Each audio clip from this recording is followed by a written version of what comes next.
आज हम कक्षा 10वीं की समांतर शरीरी एक्सरसाइज 5.1 के पार्ट 2 का वीडियो में चलेंगे। पार्ट 1 में आप लोग समांतर शरीरी अर्थात एपी का थ्योरी और एग्जाम्पल 1 और एग्जाम्पल 2 का कुछ भाग पढ़े थे और पार्ट 2 में आप उससे आगे पढ़ेंगे।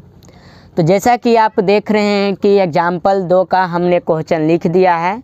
ये क्वेश्चन का जो पहला क्वेश्चन था जो उसको हम पार्ट 1 में बता चुके थे। तो पार्ट 2 में इसके आगे हम चलेंगे। जो यहाँ पर आपको दिख रहा है क्वेश्चन, तो इसके आगे हम हल करते हैं। इसका थ्योरी आप पहले पढ़ चुके हैं पार्ट 1 में ही, तो इससे आगे कैसे हल करेंगे, जो थ्योरी अगर नहीं पढ़ें तो पार्ट 1 को जाकर देखिए और उसको बढ़िया से बात करिए ताकि आप उस थ्योरी को समझ सकें। जब थ्योरी समझ में आ जाएगा तो क्वेश्चन एकदम इजी रूप में बन जाएगा। तो हम ये क्वेश्चन नंबर 2 बनाते हैं। इसमें क्वेश्चन लिखा है कि संख्याओं को निम्नलिखित सूचियों में से कौन कौन से एपी नहीं है, यदि इनसे कोई एपी है कौन कौन से एपी नहीं है, यदि इनसे कोई एपी है तो इसके अगले 2 पद लिखिए। बोलता है कि ये जो मतलब संख्या का जो सूची दिया गया 2-4 दिया गया, जो पहला हम बता दिए, दूसरा नंबर ये है, तीसरा फिर चौथा आगे होगा। तो निम्नलिखित सूचियों में से पूछा है कि कौन कौन एपी नहीं है। अगर कौन कौन एपी है, अगर एपी में है तो इसके आगे का 2 पद लिखिए। तो हम जांच कैसे करेंगे कि एपी में है या नहीं है, तो सार्व अंतर को चेक करेंगे। अगर सार्व अंतर समान आता है तो ये एपी में है। तो यहाँ पर देखते हैं कि सार्व अंतर अगर हम ये दोनों पद का सार्व अंतर निकालते हैं यथा D1 निकालते हैं तो अगला पद माइनस पिछला पद होगा, तब -1 और माइनस और उसके बाद ये 1 तो हो गया -2। उसी तरह D2 निकालते हैं अर्थात ये दोनों पदों का अंतर निकालते हैं तो होगा -3 माइनस तो ये सूत्र में होगा और ये -1 है तो इसको घेर देते हैं। घेरना जरूरी है क्योंकि यहाँ पर माइनस का चिन्ह पहले से आ चुका है। तो ये माइनस बन गया प्लस, फिर 1 हो गया तो -3 + 1 -2 हो गया। इसी तरह D3 निकालते हैं, मतलब इस दोनों पदों का अंतर निकालते हैं तो इसमें अगला पद माइनस पिछला पद तो -5 और -3। इसको हल करेंगे तो -5 और माइनस +3 तो हो जाएगा -2। तो यहाँ पर आप देख रहे हैं कि D1 का मान भी -2 आया, D2 का भी मान -2 आया, D3 का भी मान -2 आया। तो इसको हम लिख सकते हैं, चूँकि यहाँ D1 बराबर है D2 बराबर है D3 के, इसलिए यह जो अनुक्रम है यह अनुक्रम एपी में है। जब अनुक्रम एपी में आ गया तो इसका अगला 2 पद आप आराम से लिख सकते हैं, चाहे तो डायरेक्ट लिख देंगे। तो डायरेक्ट कैसे लिखेंगे, तो यहाँ पर जो D का मान आया -2 आया है अर्थात -2 इसमें घटेगा, तो घटाएंगे तो यहाँ पर देख रहे हैं कि -3 है, उसके बाद -5 हो गया तो -7 हो जाएगा, फिर -9 हो जाएगा। तो इस ढंग से आप लिख सकते हैं। हम यहाँ नियम से बता देते हैं, इसको गिनते हैं तो ये T1 हो गया, ये T2 हो गया, ये T3 हो गया, ये T4 हो गया। तो अगला पद जो होगा T5 होगा। तो T5 को हम लिख सकते हैं A + 4D।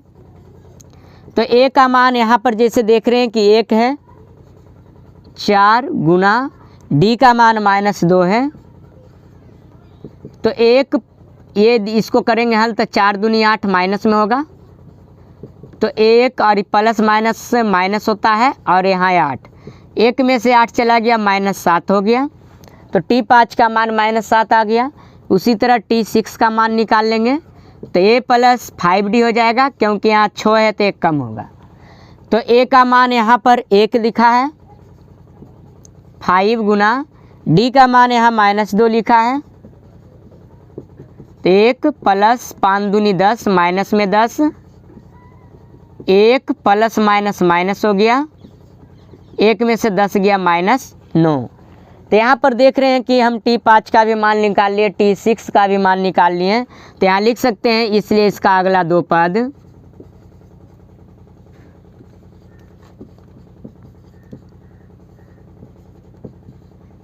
पद बराबर हो गया -7 और -9। यही आपका उत्तर हो गया। तो इसको आप वीडियो पॉज करके इसको आप उतार लीजिए अच्छा से। हम इसके आगे तीसरा नंबर क्वेश्चन पर चलेंगे। तो इसको थोड़ा देर रुक लेते हैं ताकि आप वीडियो को पॉज करने का समय आपको मिल सके, उसके बाद हम इसको मिटा देते हैं।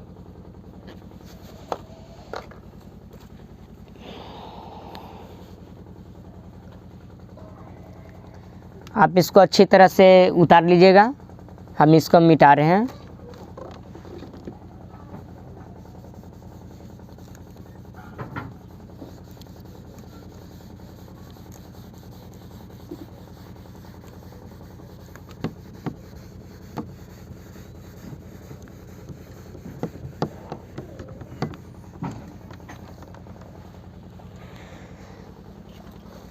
तो अब आते हैं क्वेश्चन नंबर 2 का क्वेश्चन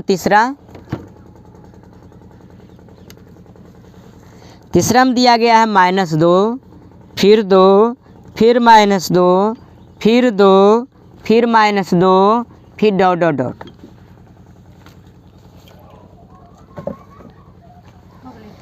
तो इसको हम क्या करते हैं, इसको भी जांचते हैं। तो D1 का मान पहले निकालेंगे।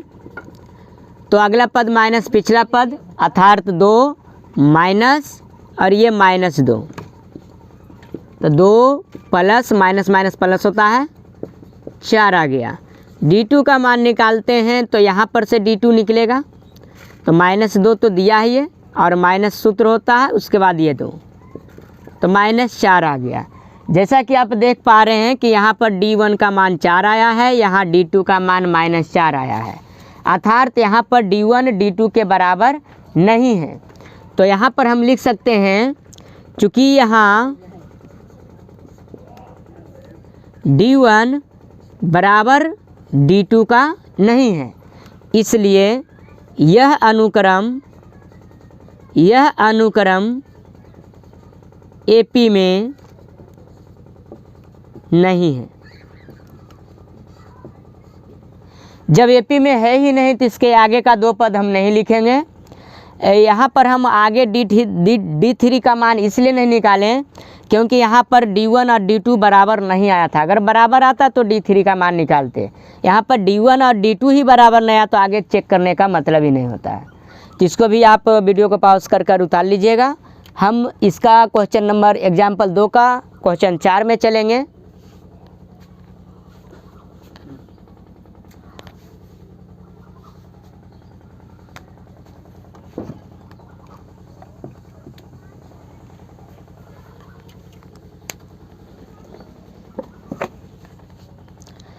इसको भी आप उतार लीजिएगा, उसके बाद हम आगे चलते हैं।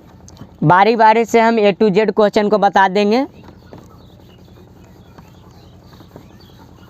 और सप्ताह में एक दिन डाउट क्लास रखेंगे जो लाइव होगा। वहाँ पर आपको पूछने की आज़ादी मिलेगा। जहाँ पर डाउट है उस क्वेश्चन को आप नोट करके रखिएगा और उस दिन आप लाइव पूछ सकते हैं। तब एग्जाम्पल 2 का हम 4 में चल रहे हैं क्वेश्चन। 1 है, फिर 1 है, फिर 1 है, 2 है, 2 है, 2 है, 3 है, 3 है, फिर 3 है, डॉट डॉट डॉट। तो ये आपको एग्जाम्पल 2 का क्वेश्चन नंबर 4 है। तो इसको भी हम वही ढंग से हल करेंगे। सबसे पहले D1 निकालेंगे, अगला पद माइनस पिछला पद, तो 1 माइनस 1 करेंगे तो आएगा 0। फिर D2 निकालेंगे, फिर यहाँ पर अगला पद माइनस पिछला पद, 1 में से 1 गया 0। फिर D3 निकालेंगे, तो यहाँ पर अगला पद माइनस पिछला पद, यहाँ पर आ गया 1। तब हम आगे चेक नहीं करेंगे। क्यों? क्योंकि ये 2 तो बराबर आया था, इसलिए हम तीसरा D3 निकालें। यहाँ पर बराबर नहीं आया तो ये AP में नहीं होगा। तो लिखेंगे चूँकि यहाँ D1 बराबर है D2 के, लेकिन D3 के बराबर नहीं है, इसलिए यह अनुक्रम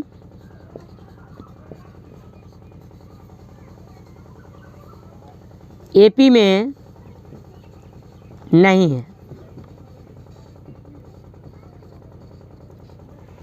इस तरह हम एग्जाम्पल 2 का चारों क्वेश्चन आपको बता दिए हैं। जब ये अनुक्रम एपी में है ही नहीं तो इसके आगे का 2 पद हम नहीं लिखेंगे।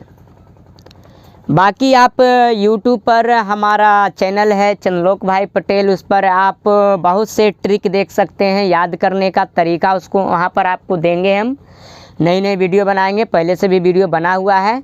वो जो चैनल है उस पर हम मुख्य रूप से ज़्यादा करके ट्रिक देंगे कोई भी चीज़ को याद करने का। जैसे साइंस में जो टॉपिक आता है वो सल्फ्यूरिक अम्ल का अणुसूत्र हो गया, कैसे बनता है, मतलब तरह तरह का ट्रिक। जैसे आपको मौलिक अम्ल जो है किस में पाया जाता है उसको कैसे याद करेंगे। HCl HCl जो है उसका pH मान कितना होता है, मतलब इससे तरह तरह का भी ट्रिक हम आपको YouTube चैनल पर देंगे। तो उस चैनल पर भी आप जाकर विजिट कर सकते हैं। चैनल का नाम आपको इस वीडियो में मिल जाएगा, आपको चंद्रलोक भाई पटेल है, सर्च करिएगा उस पर जाकर और सब्सक्राइब कर दीजिएगा। नोटिफिकेशन की घंटी को भी दबा दीजिएगा ताकि कोई भी नया नया ट्रिक जो जाए आपको तुरंत नोटिफिकेशन चल जाए और आप उसे देख सकें। उसमें आपको सोशल साइंस का भी ट्रिक मिलेगा, मतलब याद करने का बेस्ट से बेस्ट तरीका हम उसको आपको देंगे सरल भाषा में। बाकी आप यहाँ पर इस ऐप पर आप रेगुलर पूरा मैथ का पूरा चैप्टर A to Z का A to Z क्वेश्चन आपको बताया जाएगा और साइंस का भी हम बताएंगे। तो फिलहाल में अभी मैथ पढ़ा रहे तो मैथ का पूरा क्वेश्चन देख लीजिएगा। साइंस जब पढ़ाएंगे तो ऐप पर आप रहेंगे तो आपको नोटिफिकेशन मिलता रहेगा। और YouTube चैनल या टेलीग्राम पर भी जाकर आप विजिट कर सकते हैं। स्टडी लोक सर्किल के नाम से टेलीग्राम बना हुआ है। कोई भी वीडियो बनने से पहले वहाँ पर नोटिफिकेशन आपको आ जाता है, जिससे आपको पता चल जाएगा। तो अब हम आते हैं प्रश्नावली 5.1 जो एक्सरसाइज है उसका क्वेश्चन। तो ये क्वेश्चन भी हमको मिटाना पड़ेगा।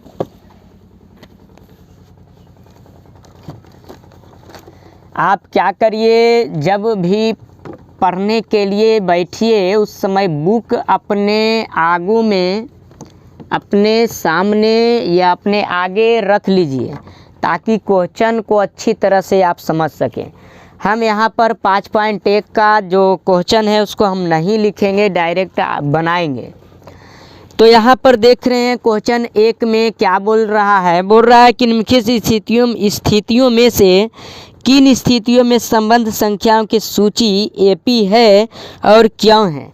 मतलब आपको बताना है कि जो निम्नलिखित संख्याओं की सूची है वो मतलब कौन कौन से एपी में हैं और एपी में है तो क्यों है और एपी में नहीं है तो क्यों नहीं है। तो आप अपना बुक को खोले रखिएगा। हम क्वेश्चन नहीं लिखेंगे क्योंकि क्वेश्चन लिखने में थोड़ा टाइम ज़्यादा वेस्ट होगा। तो ये NCERT क्वेश्चन NCERT का बुक है, एक्सरसाइज 5.1 है। क्वेश्चन नंबर 1 का हम पहला बताने जा रहे हैं। वो क्वेश्चन हम लिख लेते हैं। इसमें दिया है प्रत्येक किलोमीटर के बाद का टैक्सी का किराया, प्रत्येक किलोमीटर के बाद का टैक्सी का किराया, जबकि प्रथम किलोमीटर के लिए किराया 15 रुपया है और प्रत्येक अतिरिक्त किलोमीटर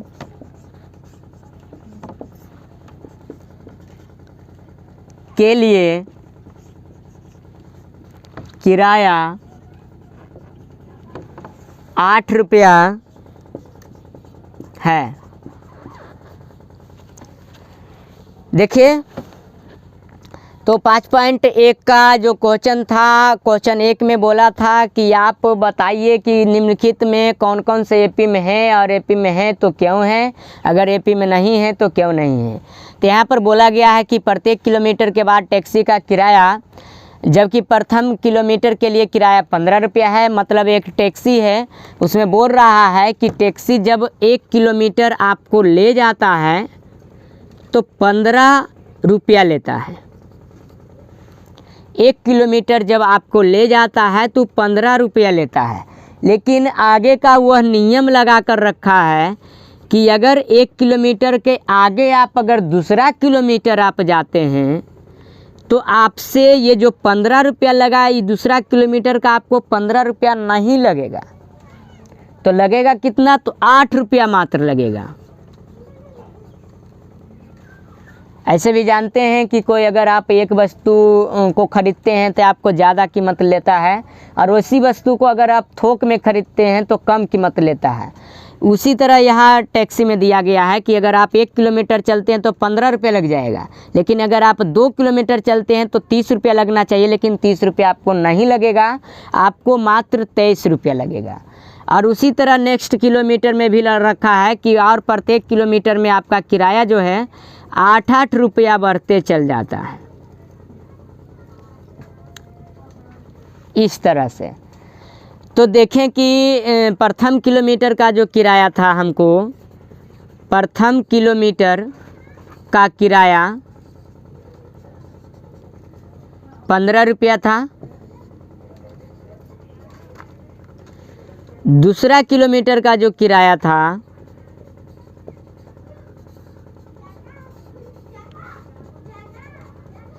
ये दूसरा किलोमीटर का किराया 15 और 8 23 हो गया, 23 रुपया हो गया। और जो तीसरा किलोमीटर का किराया है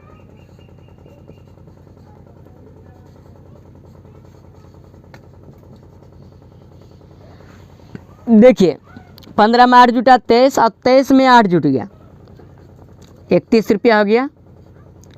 तो हमको अनुक्रम क्या प्राप्त हुआ? तो यहाँ पर देख रहे हैं, तो इसलिए अनुक्रम हमको जो प्राप्त हुआ, अनुक्रम प्राप्त हो गया 15, 23, 31। इसी तरह से आगे बढ़ते जा रहा है। तो यहाँ पर भी हम चेक करेंगे तो ऐसे भी लग रहा है ये तो एपी में है, क्योंकि 8-8 रुपया बढ़ रहा है, तो डिफरेंस 8 का है। फिर भी आपको नियम से बता देते हैं। तो सबसे पहले आप D1 निकालिएगा, तो अगला पद माइनस पिछला पद हो जाएगा 23 माइनस 15, तो 8 ही आएगा। D2 निकालिएगा, तो D2 यहाँ से निकलेगा तो 31 माइनस 23 बराबर 8। यहाँ पर देख रहे हैं कि D1 और D2 का मान बराबर है, तो हम कह सकते हैं कि यह जो अनुक्रम है एपी में है। तो लिखेंगे चूँकि यहाँ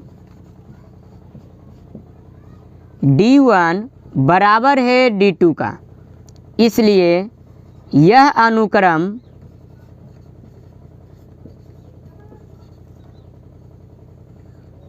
एपी में है। क्वेश्चन यही पूछा था कि पहले आप चेक करिए कि यह जो दिया गया स्थिति यह एपी में है, अगर है तो क्यों है, अगर नहीं है तो क्यों नहीं है। तो हम सबसे पहले इसको हम चेक किए, तो 8-8 रुपया बढ़ रहा था, तो ऐसे भी हम बता सकते थे कि यह अनुक्रम एपी में है। चूँकि नियम से बनाना था इसलिए हम इसको भाषा का प्रयोग करके लिखे हैं पूरा। आप इसको वीडियो को पॉज करके आराम से इसको रोक कर लिख सकते हैं। तो हम नेक्स्ट क्वेश्चन में चलते हैं। इसको मिटा रहे हैं हम। क्वेश्चन नंबर 1 का दूसरा क्वेश्चन पर चलेंगे।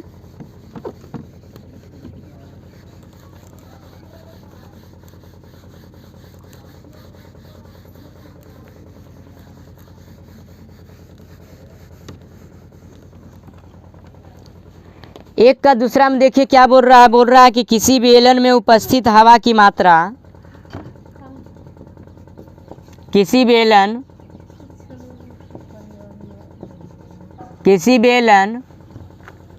में उपस्थित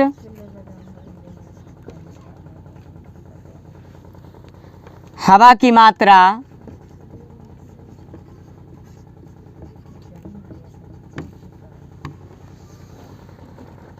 की मात्रा जबकि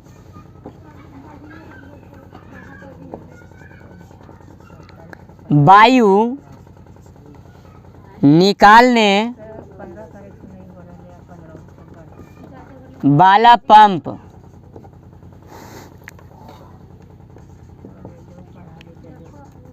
प्रत्येक बार बेलन की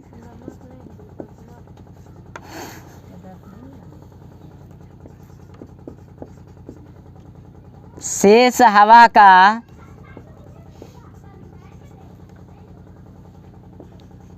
एक बटा चार भाग बाहर निकाल देता है।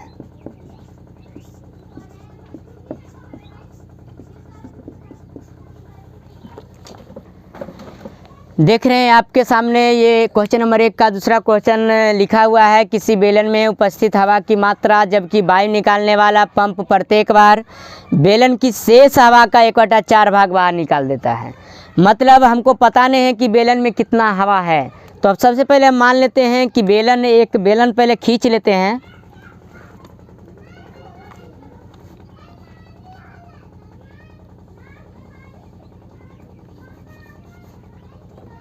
चलिए यहाँ पर हम खींच लेते हैं।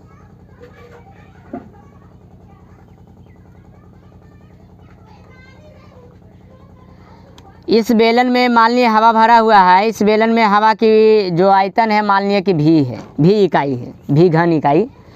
तो मान लेते हैं माना कि बेलन में भी घन इकाई हवा है। अब क्या किया, अब जितना भी इसमें हवा था उसका 1/4 भाग बाहर निकाल लिया। पहले इसको आप समझिए कि मान लिए कि 1/4 भाग निकाल लिया, कितना भी चीज़ हो, कितना भी संख्या हो, उसका 1/4 निकालेंगे तो क्या बचेगा। तो हमको मान लिए कि 20 रुपया है, मान लिए 20 रुपया है हमारे पास, इसका हम 1/4 भाग बाहर निकाल लिए तो हमको क्या बचा।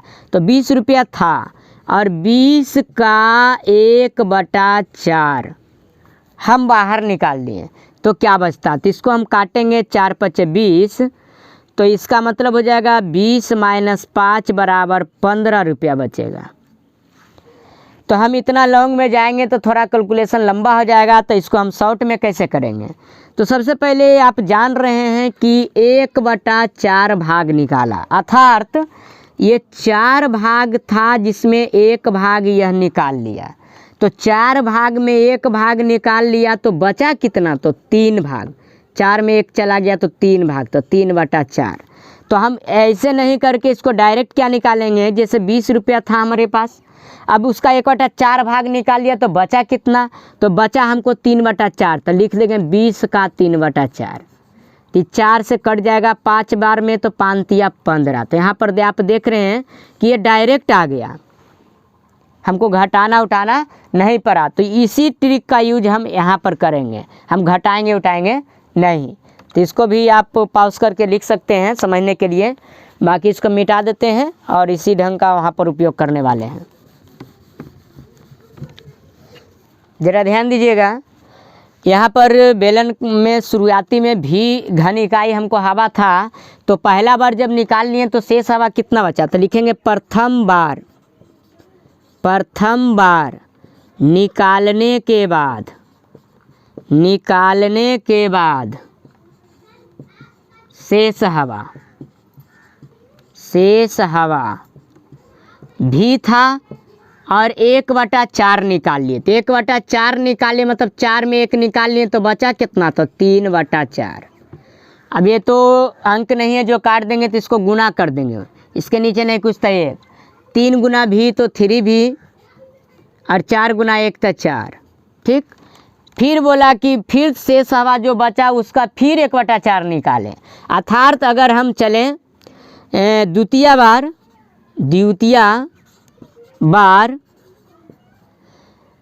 हवा निकालने, द्वितीय बार निकालने के बाद, द्वितीय बार हवा निकालने के बाद शेष हवा, तो जो भी हमारा हवा बचा हुआ था 3v/4, इसका 1/4 फिर निकाल लिया था, 3/4 बचा, तो इसका 3/4 करेंगे। तो 3 × 9 भी हो जाएगा, 4 × 16। अब ज़्यादा हमको करने की आवश्यकता नहीं, हमको 3 ही पद चाहिए किसी एपी को चेक करने के लिए। तो लिखेंगे इसलिए अनुक्रम बराबर हो गया भी, उसके बाद 3/4 भी, उसके बाद 9/16 भी, इसी तरह से बढ़ रहा है डॉट डॉट डॉट। तो यहाँ पर हम देखेंगे तो D1 का मान क्या आता है, तो अगला पद माइनस पिछला पद करेंगे तो 3/4 भी माइनस में भी। किसी बेलन में उपस्थित हवा की मात्रा जबकि वायु निकालने वाला पंप प्रत्येक बार बेलन की शेष हवा का 1/4 भाग बाहर निकाल लेता है। तो इसको अगर करेंगे तो यहाँ पर कैसे गुना कर दीजिए तो हो जाएगा 3 भी माइनस में 4 भी बटा में 4, तो हो जाएगा -v/4 डी का मान। फिर अगर D2 का मान निकालना चाहें तो यहाँ पर चलेंगे अगला पद माइनस पिछला पद, तो 9/16 भी, फिर 3/4 भी, तो 16/4 का लघुत्तम 16 हो जाएगा। तो 4 से इसको हम देंगे 16, तो 16 एक बार में लग जाएगा तो 9 भी हो गया, 4 चौक 16 तो 4 तिया 12 भी हो गया, अर्थात यहाँ पर -3/16 भी आया।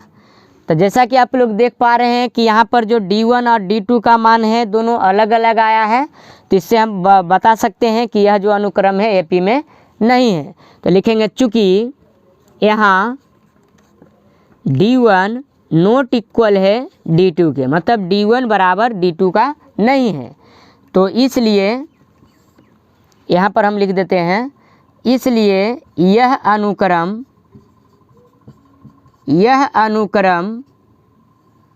एपी में नहीं है। यही आपका उत्तर हो गया।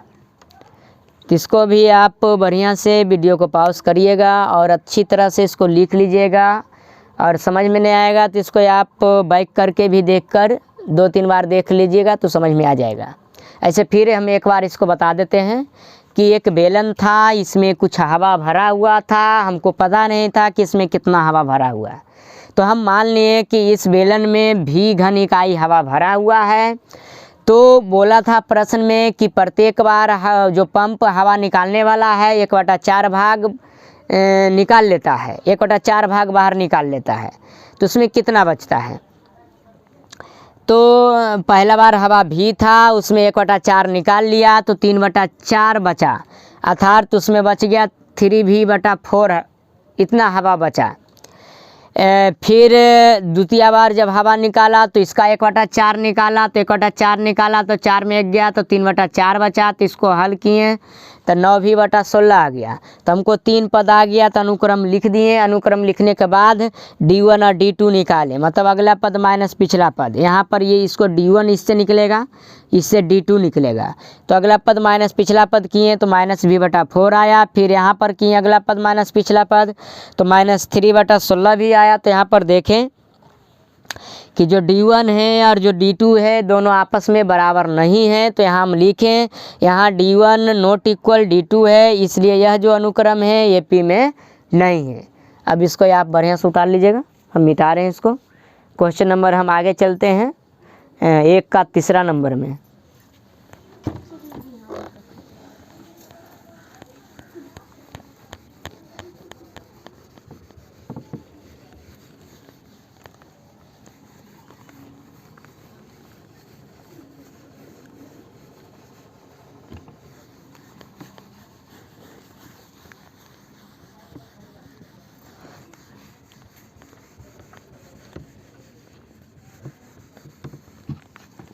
चलिए क्वेश्चन नंबर 1 का हम तीसरा पर आ रहे हैं। तीसरा में क्या बोला है, थोड़ा क्वेश्चन बड़ा लिखा हुआ है इसलिए हम इसको लिखेंगे नहीं, क्वेश्चन बोल देते हैं।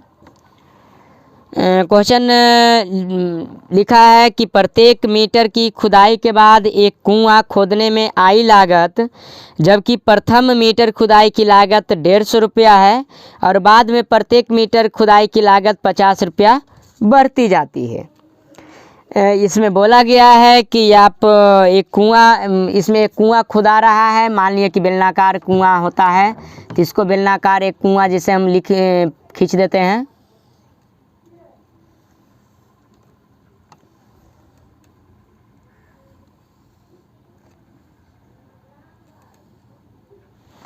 तो बेलनाकार कुआं यहाँ पर हम खींच दिए हैं और बोल रखा है कि आप अगर 1 मीटर खुदाई करवाते हैं, मान लिए कि यहाँ से यहाँ तक 1 मीटर है, 1 मीटर है, तो 1 मीटर की जो लागत है आपको दिया गया है 150 रुपया। उसी तरह नेक्स्ट मीटर आप खुदवाते हैं तो 50 रुपया बढ़ते जाता है। ये जितना भी था 150 रुपया उसमें 50 रुपया बढ़ गया, तो जो नेक्स्ट 1 मीटर है उसका लागत जो है 50 रुपया है।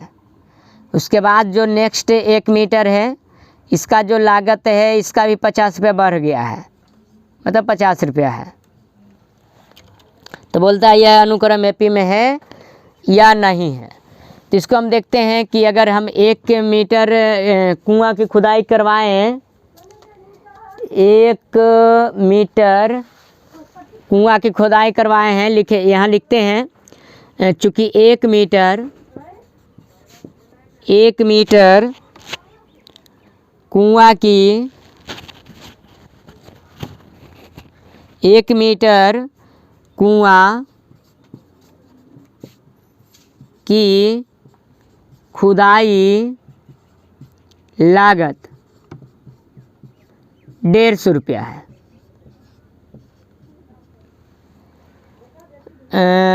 तब दूसरा मीटर क्या हो जाएगा, द्वितीय मीटर, या दूसरा मीटर भी लिख सकते हैं। 2 मीटर कुआं की खुदाई लागत 50 रुपया बढ़ गया था, 150 था तो 200 हो गया। और 3 मीटर कुआं की खुदाई लागत जो हो गया 50 रुपया फिर बढ़ गया, मतलब 250 हो गया।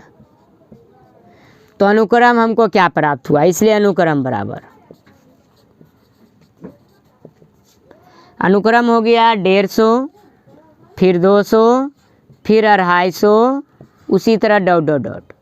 तो यहाँ आप देख पा रहे हैं कि D1 अगर हम निकालते हैं तो अगला पद माइनस पिछला पद, 200 में से 150 चला गया तो आ गया 50। उसी तरह दूसरा D2 अगर निकालते हैं तो 250 माइनस 200 हो जाएगा, तो यहाँ पर भी 50 आ गया। तो लिखेंगे चूँकि यहाँ D1 बराबर है D2 के, इसलिए यह अनुक्रम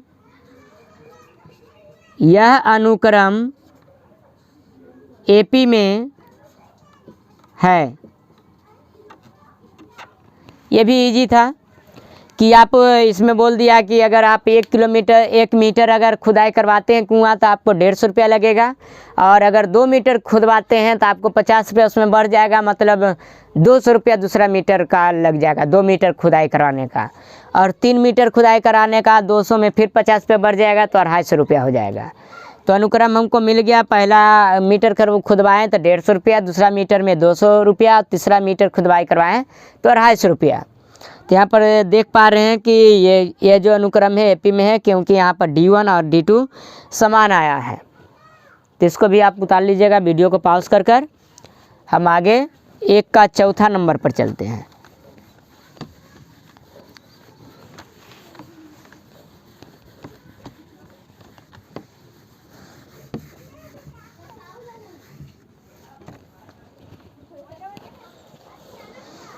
देखिए चौथा का क्वेश्चन हम लिख देते हैं, 1 का चौथा नंबर।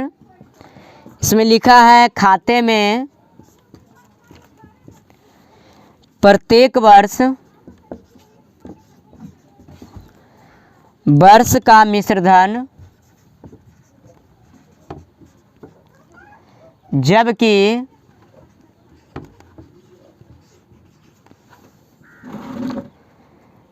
10,000 रुपया की राशि 8% वार्षिक की दर से चक्रवृद्धि ब्याज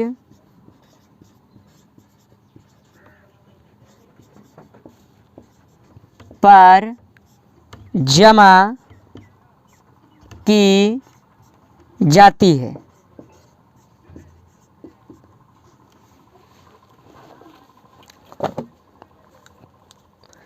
तो ये क्वेश्चन लिख दिए हैं आपके सामने। इसमें चक्रवृद्धि ब्याज की चर्चा किया है। और एक चीज़ याद रखिएगा कि चक्रवृद्धि ब्याज कभी भी एपी में नहीं हो सकता है। इसको आप नोट मार कर लिख लीजिए कि चक्रवृद्धि ब्याज कभी भी एपी में नहीं हो सकता है। क्यों? क्योंकि उसमें प्रत्येक वर्ष जो ब्याज बढ़ता है हर वर्ष में अलग अलग राशि होता है। साधारण ब्याज हमेशा एपी में रहेगा, लेकिन चक्रवृद्धि ब्याज कभी भी एपी में नहीं हो सकता है। तो नोट मार कर लिखना चाहते तो लिख सकते हैं। क्योंकि चक्रवृद्धि ब्याज में ब्याज का ब्याज लगता है, इसलिए वह एपी में नहीं हो सकता है। तो यहाँ पर देख रहे हैं, बोला खाते में प्रत्येक वर्ष का मिश्रधन जबकि 10,000 रुपये की राशि 8% वार्षिक की दर से चक्रवृद्धि ब्याज पर जमा की जाती है। मतलब जो प्रथम वर्ष का मूलधन, मतलब आप 10,000 रुपया वहाँ से लिए कर्जा, तो 10,000 आपका मूलधन हो गया। 10,000 रुपया था। कोई भी राशि अपने आप में 100% होता है, यहाँ 8% से बढ़ गया, तो 100% था, 8% से बढ़ गया तो हो गया 108%। आई प्रतिशत हटेगा तो नीचे 100 आ जाएगा, अर्थात 10,000 का 108/100। इसको आप ऐसे काट सकते हैं तो हो जाएगा 10,800। उसी तरह से अगर हम दूसरा वर्ष का मिश्रधन निकालना चाहें,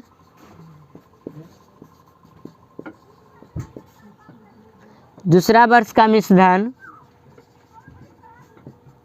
तो दूसरा वर्ष का मिश्रधन कैसे निकलेगा? तो जो ये मूलधन हो गया दूसरा वर्ष का, ये जो हुआ दूसरा वर्ष का मूलधन हुआ और पहला वर्ष का मिश्रधन हुआ। तो मूलधन था 10,800 और ये 8% से बढ़ गया, अर्थात अपने आप में 100% था, 8% से बढ़ा तो 108%। प्रतिशत हटेगा तो नीचे 100 जाएगा। इसको आप काटिएगा 108 का 108 से गुना करेंगे तो 108, 100 से 8 ज़्यादा तो 8 जुड़ जाएगा तो 116 और 8 64, इतना रुपया हो जाएगा। उसी प्रकार अगर हम तीसरा का निकालना चाहें तो तीसरा का भी निकाल सकते हैं, लेकिन चूँकि मिश्रधन का कहा था तो एक और निकालना ही पड़ेगा, तो तीसरा वर्ष का भी हम निकाल देते हैं। तीसरा वर्ष का मिश्रधन तो 11,664 रुपया था, ये 108 से बढ़ गया। आप क्या करिए, इसको गुना करके 2 अंक के बाद दशमलव डाल दीजिए। इसको काटिए नहीं, काटेंगे तो फंस जाएंगे। तो इसको इससे गुना कर देते हैं हम। तो इसको हल करके आ गया 1 2 5 9 7 और 1 2। तो यहाँ पर 2 सुनना है तो 2 अंक के बाद इधर दशमलव डाल देंगे, तो हो गया 12,597.12 रुपया। तो यहाँ पर D1 निकालते हैं तो मिश्रधन का ही हम निकालेंगे। तो D1 निकालेंगे तो अगला पद माइनस पिछला पद, अनुक्रम पहले लिख लीजिए। तो इसलिए अनुक्रम बराबर अनुक्रम हो गया पहला 10,800, फिर 11,664, फिर 12,597। रुक जाए थोड़ा, हम नीचे लिखते हैं।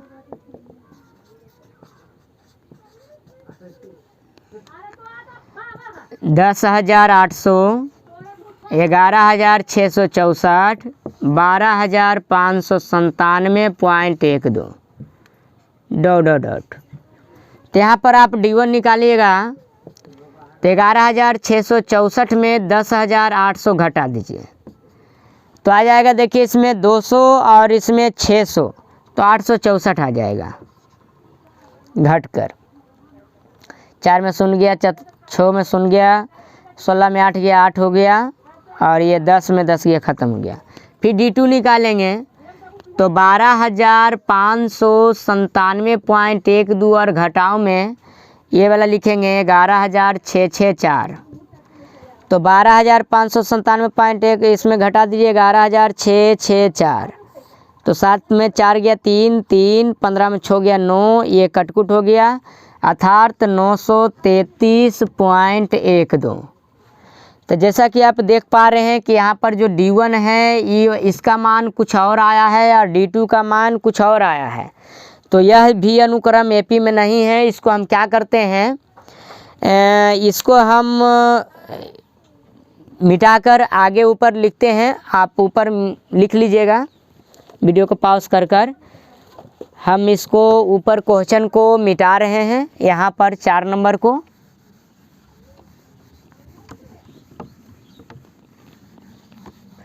अब यहाँ पर लिख देते हैं, लिखेंगे चूँकि यहाँ D1 नॉट इक्वल है D2 के, मतलब D1 D2 के बराबर नहीं है, इसलिए यह अनुक्रम AP में नहीं है। आप अगर नोट मारकर नहीं लिखे होंगे तो लिख लीजिए,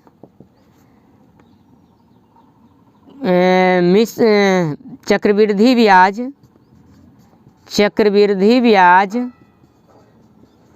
कभी भी AP में नहीं होता है।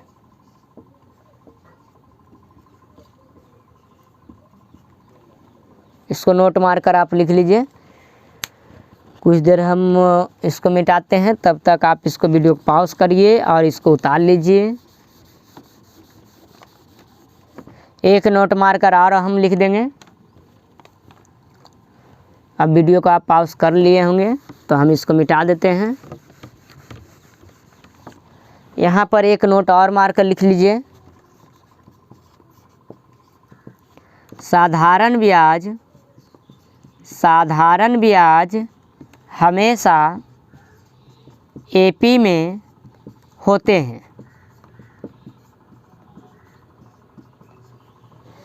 ज़रा ध्यान दीजिएगा। तो अगर ऑब्जेक्टिव में यह क्वेश्चन पूछता तो हम डायरेक्ट उत्तर दे देते हैं कि यह AP में नहीं है, क्योंकि चक्रवृद्धि ब्याज है। अगर साधारण ब्याज रहता तो डायरेक्ट उत्तर दे देते हैं कि यह AP में है। इसको आगे हमको हल करने की आवश्यकता नहीं पड़ता।